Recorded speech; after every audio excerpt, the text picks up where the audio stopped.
See, you can't begin to look back without it affecting your attitude toward the field of harvest.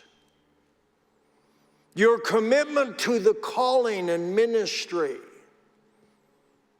Now all of a sudden you become cynical, critical.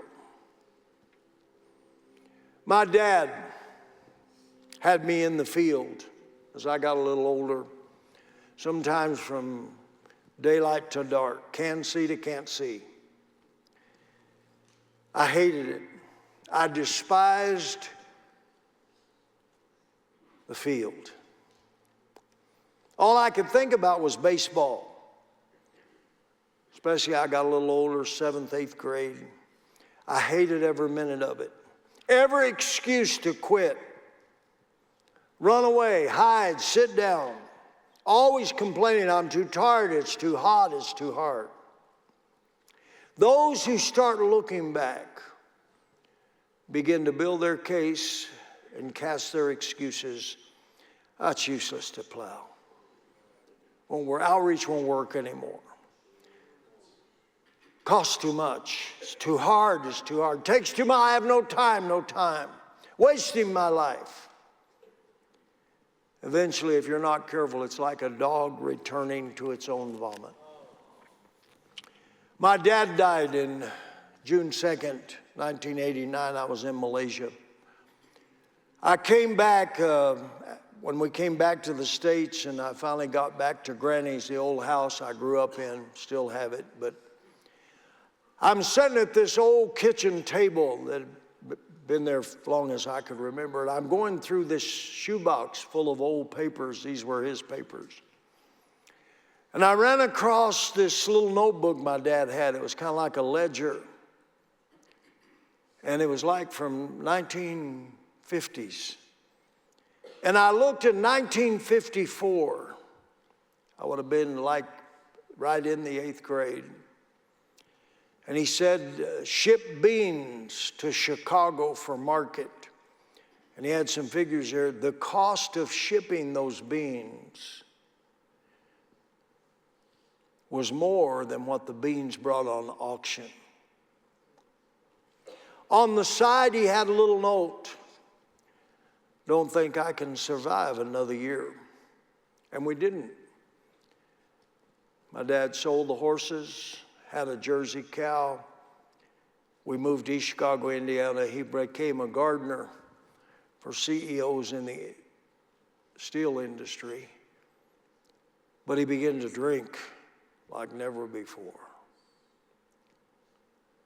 But I'm sitting there reading this note, and it was painful.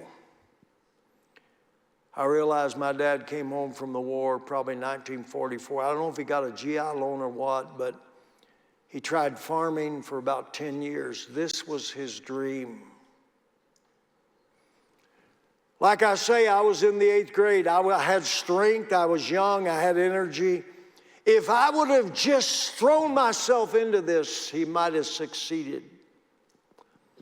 But I'm sitting there at that old kitchen table, and the thought came to me, I despised my father's dream, and the shame and the regret. Can I say something? Don't despise your father's dream. Pastor Mitchell had a dream and we're living it, but your pastor has a dream for you. You're his dream, disciple. You're his dream. You're his future. You're his hope. You're his plans. You're his heart in living, breathing flesh.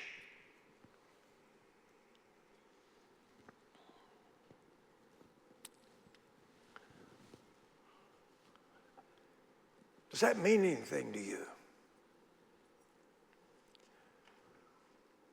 You're your pastor's dream.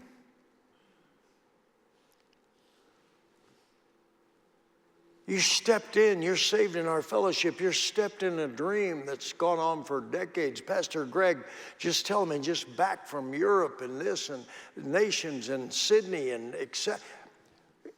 It's a dream though. And you're a part of it. And you have a life to live in it and for it. Don't look back. Don't look back. I ask you to bow your head with me this evening.